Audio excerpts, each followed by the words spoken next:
Tamu kita berikutnya sejak lahir secara fisik tidak sempurna, tapi ada prestasi yang mengagumkan yang perlu kita bagikan bagi semua penonton acara ini.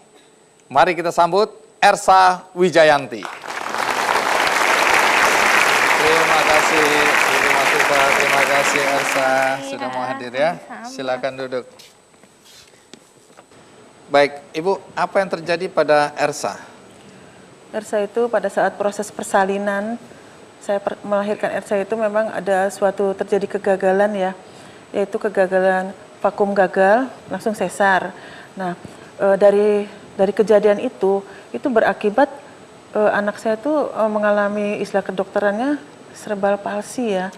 Nah, itu dan itu dampaknya itu jadinya ke tangan kanan Ersa, kaki kanan Ersa.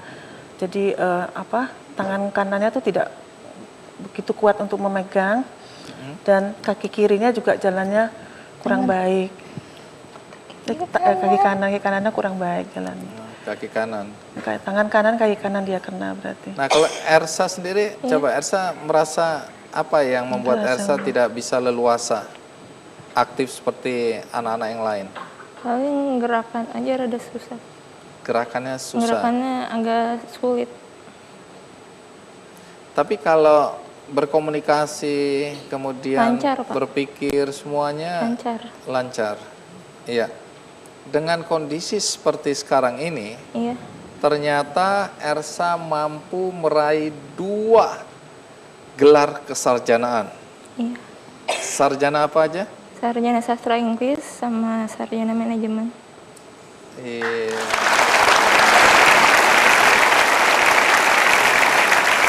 Ya, sekali lagi pasti kita penasaran ingin tahu bagaimana Ersa yang cerebral palsy bisa meraih 2 gelar kesarjanaan. Sementara saya 1 saja belum berhasil. Sebelum kita lanjutkan, ikuti dulu kisah Ersa berikut ini.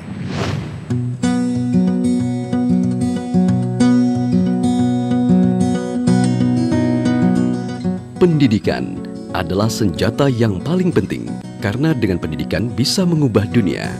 Gadis bernama lengkap Ersa Vidya Wijayanti ini tampaknya berpegang teguh pada motivasi itu. Meski terlahir dengan keadaan yang tidak sempurna, kehadiran Ersa memberikan kesempurnaan di tengah keluarga. Keterbatasannya pun tidak menyurutkan semangat belajar gadis kelahiran Bekasi 12 Juli 1987 ini. Kegigihan Ersa dalam menempuh pendidikan tidak pernah pupus. Ia terus berjuang dan membuktikan bahwa ia bisa seperti anak-anak seusianya. Ersa tetap bersekolah di sekolah normal seperti anak-anak yang lain. Bahkan putri pasangan Mas Fufa dan Edi Wijayanto ini mampu menyelesaikan kuliah dengan 2 jurusan di universitas yang berbeda. Pada saat dia belajar, biasanya saya mencoba belajar di samping dia. Ini terutama juga anak saya yang kecil juga demikian. Jadi saya pada saat dia belajar, saya berusaha untuk ada di sampingnya, entah baca buku, entah apapun, sehingga dia merasa bahwa orang tuanya pun juga dalam kondisi yang sama, artinya ingin mencapai sesuatu dengan cara berjuang dan harus belajar banyak. Kini, anak pertama dari 2 bersaudara ini menyibukkan dengan mengerjakan pekerjaan sebagai translator sebuah majalah, brosur, dan lain sebagainya. Pekerjaan ini sesuai dengan jurusan yang diambil ketika kuliah, sastra Inggris.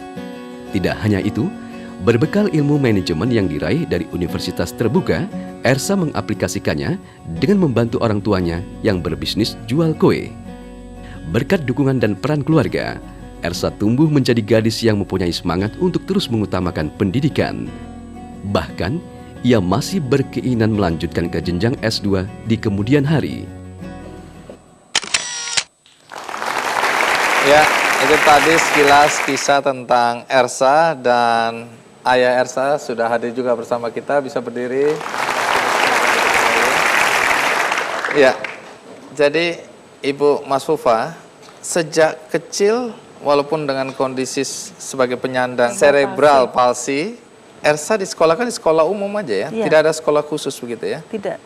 Karena saya lihat kemampuan anak saya bisa mampu, dia kan cuma terganggu karena gerakannya aja, motoriknya aja. Saya sekolahkan ke sekolah umum, ternyata dia bisa. Dari SD, SMP, SMA, semua Iya. sekolah umum. Umum. Prestasi di sekolah bagaimana? Untuk di SD ya lumayan, itu sampai ada masuk 10 besar. Ya, makanya saya tuh merasa yakin anak saya mampu gitu. Ya, Ersa nggak merasa mengalami kesulitan waktu belajar dulu ya? Nggak sulit, Pak. Setamat Ersa dari SMA, Ersa melanjutkan kuliah di Universitas Islam 45 dan Universitas Terbuka. bareng sekaligus gitu. Jadi Iya. sambil kuliah di Universitas Islam 45, itu juga kuliah Iya. di Universitas Terbuka. Iya, kalau di Unisma Senin sampai Jumat, Pak. Kalau di UT Sabtu Minggu. Sabtu dan Minggu. Iya. Dua-dua bisa dilakukan Alhamdulillah. bersamaan dan lulus ya.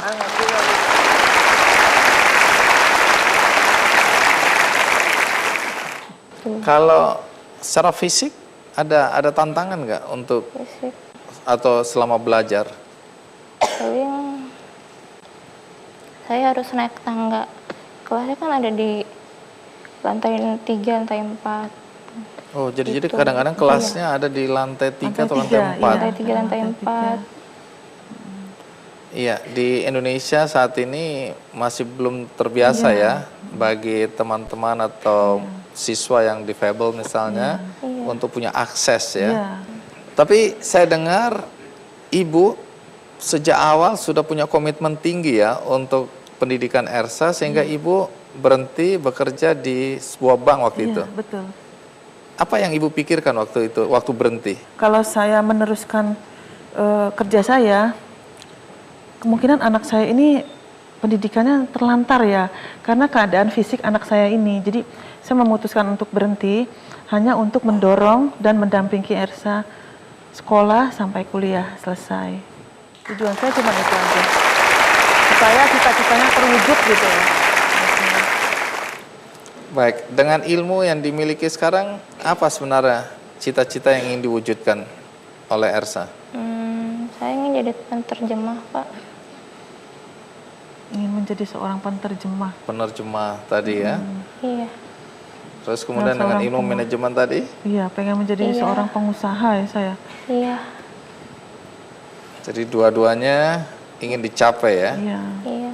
Nah, tamu kita berikutnya ini bisa dikatakan orang yang serakah.